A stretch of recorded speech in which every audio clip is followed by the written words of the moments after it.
সাবেক প্রধানমন্ত্রী শেখ হাসিনার স্বৈরশাসন দেশের প্রতিটি প্রতিষ্ঠানকে ধ্বংস করে দিয়েছে বলে মন্তব্য করেছেন অন্তর্বর্তী সরকারের প্রধান উপদেষ্টা ডক্টর মোহাম্মদ ইউনূস। তিনি বলেন, এমন একটি সময়ে এসে দেশের দায়িত্ব নিয়েছে যখন প্রায় সব ক্ষেত্রেই চরম বিশৃঙ্খলা। তাই নির্বাচন কমিশন, বিচার বিভাগ, জনপ্রশাসন, আইন শৃঙ্খলা বাহিনী ও গণমাধ্যমের প্রয়োজনীয় সংস্কারের পর অন্তর্বর্তী সরকার একটি অবাধ, সুষ্ঠু এবং অংশগ্রহণমূলক নির্বাচনের আয়োজন করবে।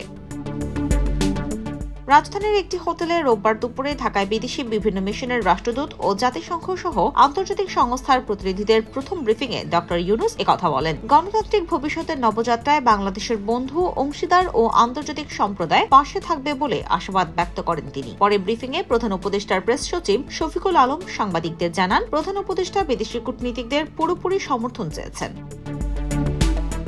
প্রধান উপদেষ্টা বলেন, বাংলাদেশের বন্ধুদের মধ্যে থাকতে পেরে আনন্দিত। 2 সপ্তাহ আগে বাংলাদেশ দ্বিতীয় বিপ্লবের সাক্ষী হয়েছে। শেখ হাসিনার নৃশংস স্বৈরশাসনের বিরুদ্ধে জেগে উঠেছিল লাখো বীর ছাত্র জনতা, কিন্তু শেখ হাসিনার দলের ছাত্র সংগঠন ও শুধুমাত্র আইন শৃঙ্খলা বাহিনী বাংলাদেশের স্বাধীনতার পর থেকে দেশে ভয়াবহতম বেসামরিক গণহত্যা করার পর শেখ হাসিনা দেশ ছাড়েন। ডক্টর ইউনূস বলেন, আমি সেই সমস্ত বীর ছাত্র এবং নিরীহ মানুষদের প্রতি গভীর শ্রদ্ধা জানাই যারা সর্বোচ্চ আত্মত্যাগ করেছেন। আমাদের সাম্প্রতিক স্মৃতিতে অন্য কোনো দেশের ছাত্রদের তাদের গণতান্ত্রিক আকাঙ্ক্ষা প্রকাশের জন্য এত মূল্য দিতে হয়নি, যেখানে একটি বৈষম্যমুক্ত, ন্যায়সঙ্গত এবং পরিবেশ বান্ধব একটি দেশের স্বপ্ন দেখতে হয়েছে, যেখানে প্রতিটি নাগরিকের মানবাধিকার সম্পূর্ণরূপে সুরক্ষিত থাকবে।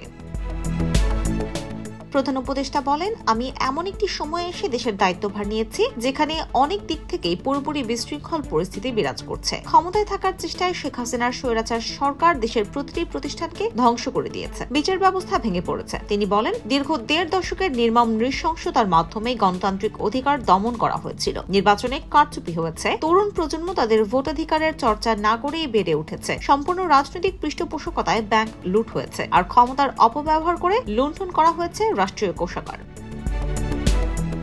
ডক্টর ইউনূস বলেন, দেশ নিয়ে ছাত্রদের একটি স্বপ্ন আমাদের মুগ্ধ করেছে, যে স্বপ্ন একটি নতুন যুগের সূচনা করেছে। তিনি বলেন, ছাত্ররা এমন একটি দেশের স্বপ্ন দেখেছে যেখানে মানুষ তাদের রাজনৈতিক, ধর্মীয় বা জাতিগত পরিচয় নির্বিশেষে নিজেদের আকাঙ্ক্ষা পূরণ করতে ও মত প্রকাশের পূর্ণ স্বাধীনতা ভোগ করতে পারবে। সরকার গণতন্ত্র, ন্যায় বিচার, মানবাধিকার ও বাক স্বাধীনতা সমুন্নত রাখবে। অন্তর্বর্তী সরকারের সর্বোচ্চ অগ্রাধিকার আইন শৃঙ্খলা পরিস্থিতি নিয়ন্ত্রণে আনা বলে উল্লেখ করেন প্রধান উপদেষ্টা। সশস্ত্র বাহিনী বেসামরিক শক্তির সহায়তায় কাজ চালিয়ে যাবে যতক্ষণ পর্যন্ত না পরিস্থিতি নিশ্চিত হবে। সব ধর্মীয় ও জাতিগত গোষ্ঠীর নিরাপত্তা নিশ্চিত করতে অঙ্গীকারবদ্ধ অন্তর্বর্তী সরকার।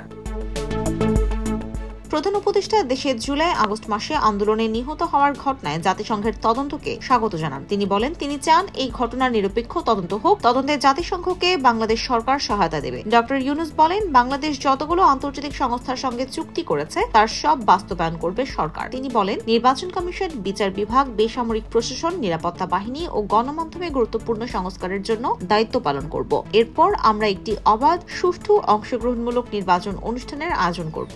জাতীয় ঐক্যমত বৃদ্ধির জন্য আমরা আন্তরিক প্রচেষ্টা চালাব। প্রধান উপদেষ্টা বলেন, নতুন যাত্রার এক সন্ধিক্ষণে এসে দাঁড়িয়েছে বাংলাদেশ। আমাদের সাহসী ছাত্র ও জনগণের জন্য আমাদের জাতির স্থায়ী পরিবর্তন প্রয়োজন। আমাদের যাত্রাটা কঠিন, তাদের আকাঙ্ক্ষা আমাদের পূরণ করতে হবে। যত তাড়াতাড়ি সেটা হয় ততই ভালো। আমরা বিশ্বাস করি একটি নতুন গণতান্ত্রিক ভবিষ্যতের যাত্রাপথে আন্তর্জাতিক সম্প্রদায়ের সব বন্ধু ও অংশীদারেরা আমাদের সরকার ও জনগণের পাশে দাঁড়াবে। IBTV USA News Desk।